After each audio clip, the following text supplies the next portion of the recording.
I den her video der vil vi fortælle lidt om forskellige rensemetoder og nogle af de udfordringer, der kan komme ved for tidlig afvaskning, eksempelvis på murværket, og hvor vi skal passe på, og de forskellige faldgrupper. På min venstre side her, der er der muret op i en tørmørtel, og på den højre side her er der muret op med en våd mørtel. Begge mørteltyper de passer super godt til den her mursten, men der er nogle forskellige parametre, man skal arbejde i forhold til afrensningen af de her to mørteltyper. Vi har muret de her 4 skift nu her, og nu er det ved at være tid til, at vi skal have gjort fugen klar, og komprimeret den og trykket den, og begynde at tænke på afbørstning og afvaskning. Vi starter selvfølgelig altid med at begynde at fylde vores fuger, og det gør vi med en fugeske, som man nu skal.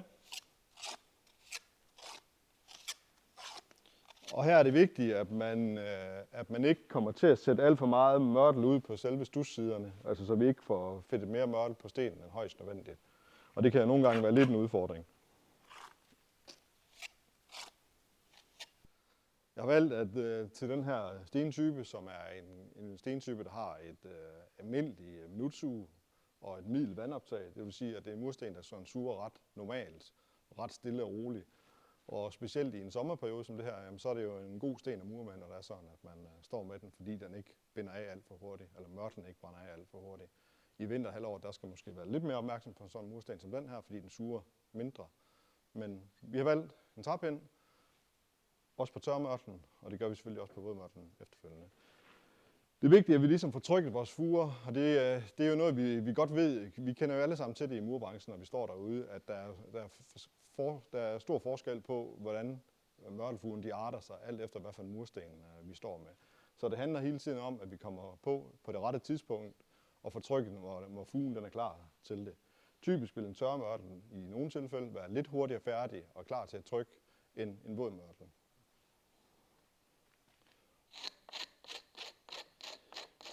Og her er det igen vigtigt, at vi får trykket vores mørtelfuge helt ind og får den komprimeret ordentligt. Og der er vi nødt til at have en mørtelfuge, der er klar og plastik, så den er klar til at trykke. Hvis vi først kommer for sent på den, så får vi ikke komprimeret vores mørtelfuge ordentligt. Nu har jeg trykket mørtelfugen derovre, og sådan forholdsvis kort efter, der vurderer jeg egentlig, at den her mørtelfuge den er klar til at blive børstet af. Så i det her tilfælde, der bruger jeg det, vi kalder for et rugbrød, eller et svampebræt, og ligesom kører den over med.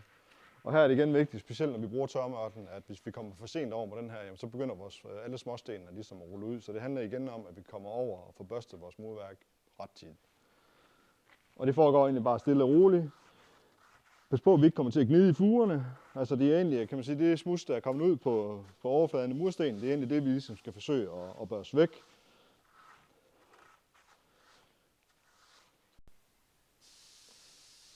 Nu har vi fået børstet vores murværk, fået det værste skidt børstet af murstenen, og er egentlig klar til ligesom at gå videre. Der vil vi typisk begynde at vaske, og det er egentlig der, hvor vi typisk laver fejl, fordi vi kommer til at vaske for tidligt. Her vil det være en fordel i nogle tilfælde afvente med at vaske. Nu starter vi lige med at mure 4 skift mere, og så begynder vi at vaske. Så er vi klar til at stille og roligt begynde at afrense vores murværk. Her har vi ligesom ladet mørtlen få lov til at sidde lidt, ligesom få lov til at tørre lidt op, så vi er sikre på, at den ikke er for våd, inden vi begynder at vaske på tingene. Produktet vi bruger her, det hedder MV Rødstensrens, og det er et produkt, der ligesom er formuleret eller lavet til at afrense rødlige mursten. Og måden man gør det på, det er egentlig, at vi har vores svampebræt her, og den kan man sige, kører vi ligesom i, når vi har renset med det rene vand. Dypper godt, får den godt tørt af, og så tager vi ellers og vasker vores murværk stille og roligt. Og her skal vi passe på, at vi ikke kommer til at vaske fugerne. Vi skal vaske på murstenene. Fugerne skal vi ikke vaske sammen. Dem skal vi egentlig gerne have komprimeret og have lavet pæne, da vi har ligesom pindet og børstet vores murværk. Nu her er vores fokus på, at vi afrenser murstenene og ikke mørtelfugen, for at undgå det her mørtelslør, at vi trækker for meget ud. Og måden jeg gør det på, det er egentlig, at jeg bare trækker lidt henover.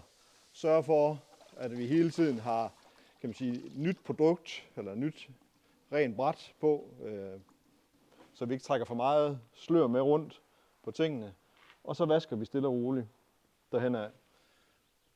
Og det er selvfølgelig nemmere i en dag med overskyet vejr end i en dag med 30 grader i solskin. Så der er altid forskel på, hvornår vi skal vaske, hvornår vi skal komprimere vores ting. Der er stor forskel på, hvad for et vejrlige vi står i, og det skal man som murer ligesom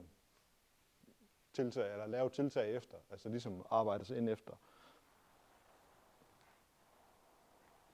Produktet her, det kører vi på i ikke alt for store mængder, men så vi er sikre på, at vi ligesom har fået sløret vasket af hele vejen rundt.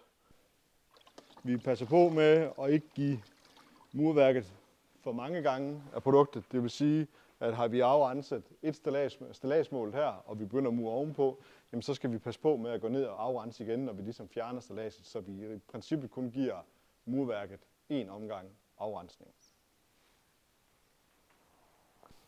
MV rødstensrenser er beregnet til at afrense røde mursten under opførelsen af murværk. Produktet må kun bruges på røde mursten, så derfor er det vigtigt, hvis man er i tvivl, så skal man altid kontakte MV inden opstart af murværket. Hvis du vil vide mere, så tag fat i MV Group eller gå ind på vores website.